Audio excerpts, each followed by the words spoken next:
We need to talk about what you're buying, especially if you're serious about changing your life, glowing up, reaching all of your goals. There's just so much self-improvement stuff that is being sold to you that is just expensive but doesn't actually do much. Which is honestly even worse if you have big financial goals but you cannot reach them because you end up spending so much money on unnecessary stuff. Today I'm sharing the purchases that I've stopped buying recently, and I will also continue to not buy throughout 2026 in order to be more aligned with my goals. You know that buying 5 mediocre things instead of one good one is still expensive. And of course here I'm talking about dupes. I used to be obsessed with dupes. Honestly, I thought I was being really smart by never purchasing the actual really good thing. However, I ended up just spending money on things that were not even half as good, but still half as expensive. And while I don't want to villainize all dupes, I think some are definitely decent. I just think it's false to say that the dupe is exactly the same product, just at a lower price point. Take this perfume for example. This is the Baccarat Rouge, which is really expensive, let's be honest. However, I've tried all of the dupes. I've tried the Zara dupes, I've tried the Sol de Janeiro dupe. They don't last even for 2 hours, and this does. In situations like this, I feel like in the long term, it's better to splurge and have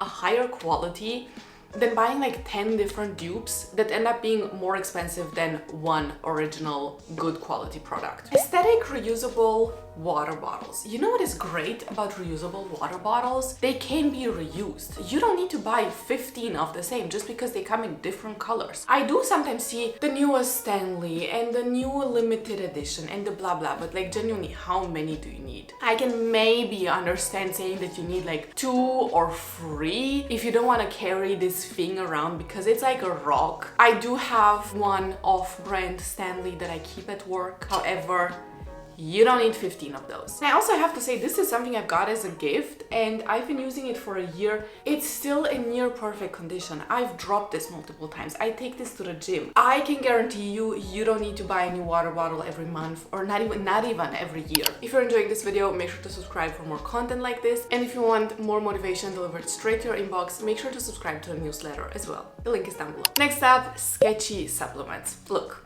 I'm saying this as someone who has studied nutritional science. I can understand the appeal of wanting to optimize your diet and wanting to have all of these supplements because you think they're gonna make you a superhuman. However, do your research. There's just so much stuff that's just marketed well, but actually doesn't have any health benefits. I mean, just think about all of the things that had a hype in the last 5 years. You know, you had chlorophyll drops, sea moss gel, all sorts of algae in all sorts of forms, those green powders, pooping tea, I'm sorry, how is it called? Slimming tea, mushroom things, mushroom coffee, powdered mushroom powder that's collected at moonlight every second day of the month. These things sound like we're trying to do sorcery. It genuinely sounds to me like we're that druid from Asterix and Obelix, remember the guy with the beard? Who's just like collecting the most random stuff to brew this like ultra strength potion. It's too much, and I think for a lot of these things, it's just marketing. Do your research before you buy something, especially if that thing is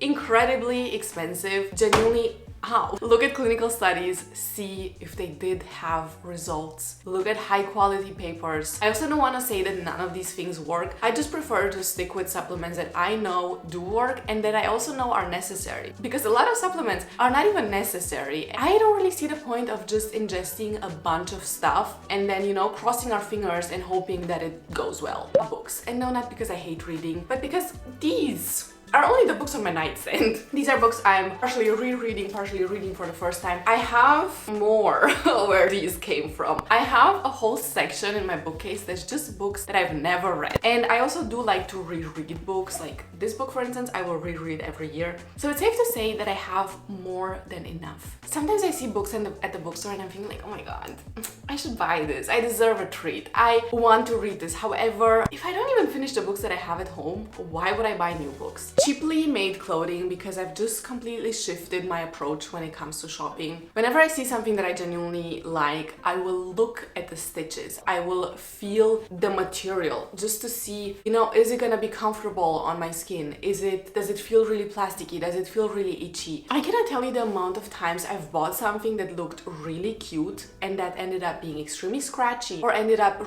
looking really bad after being washed once because it was like a really poorly made material. material. I feel like a lot of clothes nowadays are just not of high quality. This doesn't always reflect in the price. I've seen extremely expensive clothing that is still really badly stitched. There's also pretty cheap clothing that is well stitched and is made of good materials. And I think it is important to be a bit more mindful about shopping. You know, just think a bit more in depth about the piece you're purchasing instead of just thinking, well, this is cute, I'm gonna buy it. AI generated slop. Why is everything AI these days? I was shocked when I found out that there are AI generated like series and you need to buy them. You need to purchase a subscription like Netflix, or there are AI generated books, or I guess stories, and you also need to buy them. You need a subscription for that? I'm sorry. What? Why? I cannot believe how far this has come and that people are genuinely buying this AI generated slop. Don't do that. Impulse home decor stuff. I recently saw this pretty little can of sardines and I really wanted it. I first thought about ordering it, then I actually saw it in a store. I went with a friend to a store and I was like, yeah, should I buy it? But then we were both standing there thinking about what I could put in that thing, and we came up with nothing. Because of that, I didn't buy it. However, I know that a year or two ago, I would have bought it and then it would have probably just been collecting dust at home. A lot of home decor stuff looks so cute in the store. However, does it really fit your aesthetic? Do you really need it? Do you know where you're gonna place it and what function it's gonna have? Also relating to this hyper-specific seasonal decor, I get the appeal of having like Christmas decor and autumn decor and spring decor and like Easter decor and like there's so much. I really get it. But think about it. You have so much more work because you need to constantly put it away, find a new decor, put the old decor back, do all of this. It's not worth it to have a bunch of decor, like new pillows and new lights and new table decor and like all of these things.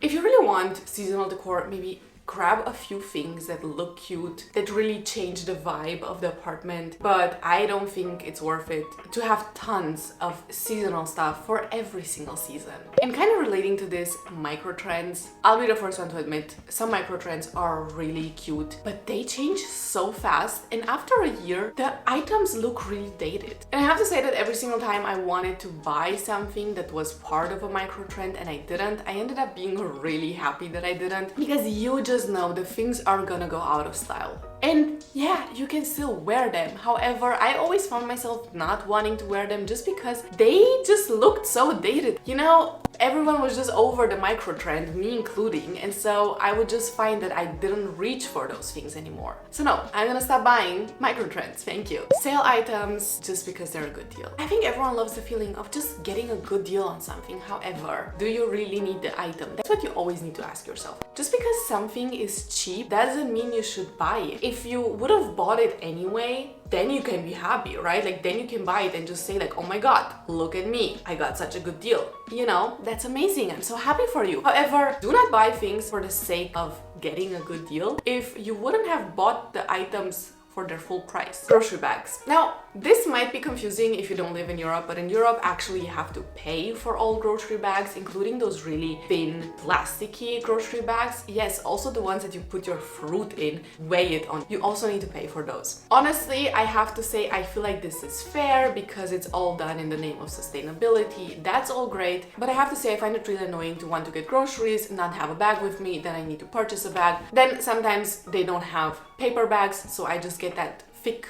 plasticky bag, and now I have a bunch of those bags that I never use because I hate them. They make a horrible sound. I mean, they're sold as like multi-use, but genuinely they're just single use, because every single time I do plan in advance and I get a bag from home or multiple bags from home, I always bring my tote bags because they're way nicer, they don't make that horrible sound. And so my goal is to always have a tote bag with me. I'll put one of these things in every single bag of mine, and then I hope that this is gonna save me from purchasing any more of those horrible, thick, plasticky bags. I hate to say this, treating yourself excessively. And I'm not one of those people that will tell you that you are never allowed to drink coffee at a coffee shop because coffee is too expensive. I think there's a time and place for everything. If this is like your fun drink every now and then, grab a coffee. Honestly, in the long term, it's not gonna make that huge of an impact on your finances if you're not doing it excessively. This is exactly the point. If it becomes excessive and you're always getting a little sweet treat, you're always getting a little coffee just because you deserve it. And this leads to you making daily purchases that you do not need. I don't think that that is great. Not for you and not for your finances. Special event clothing. Now, I have mixed feelings about this. I do like a nice, good event when you're dressing up. And I feel like you also need those dresses that you have in your closet for special occasions that you cannot wear on a daily basis. It is important to have a few pieces that are more elegant, that are for special events, but you do not need a new top for every single time you go out. You don't need to always match the vibe of the party and the vibe of the bar that you go to. This is that fine line between necessary and excessive. Too much skincare. And the funny thing about this is that I used to try out a lot of skincare because I would always buy everything that someone would recommend me. If someone would say, buy this cream because it's gonna make your skin look amazing, I would buy it. Funny enough, my skin has never looked as good as now. I used to have a lot of acne on my cheeks like 2-3 years ago. Back then I was using a bunch of different products. Now, one of my face creams is the Cica Ceramide cream. You know, the one in the tub that's like literally 10 euros for the whole tub and that you can also use on your body. My skin has never looked better. I've simplified my skincare routine. I buy things that have active ingredients and that are genuinely good for my skin, and I don't switch it up very often. I've downsized my skincare routine and my skin has never looked better, and I can really recommend this. And lastly, low quality jewelry. There's so much jewelry out there that's gonna tarnish after a few wears, that's gonna get scratched. Also, what's shocking about this is it's at different price points. You can have really expensive jewelry that still breaks down, or also really cheap jewelry that still breaks down. Look at the quality of the jewelry that you're buying. Do not buy things that are not waterproof. Also, my Eastern European self would say, buy only gold and silver. I know it's expensive. Not everyone has access to it. Not everyone wants to spend a bunch of money on like pure gold or silver jewelry. However, I think everyone who has those like family heirlooms or like a family ring or whatever can attest to the fact that year-old, like tens of years old gold ring might still look better, or oftentimes still looks better than a new gold-plated ring from whatever fancy brand. That was my list. Let me know if there are any things that you're not buying in 2026. I'm really curious. Leave a comment down below. Don't forget to subscribe, and I'll see you in my next video. Bye-bye! If you want to know the frugal chic habits that have changed my life, click on this video.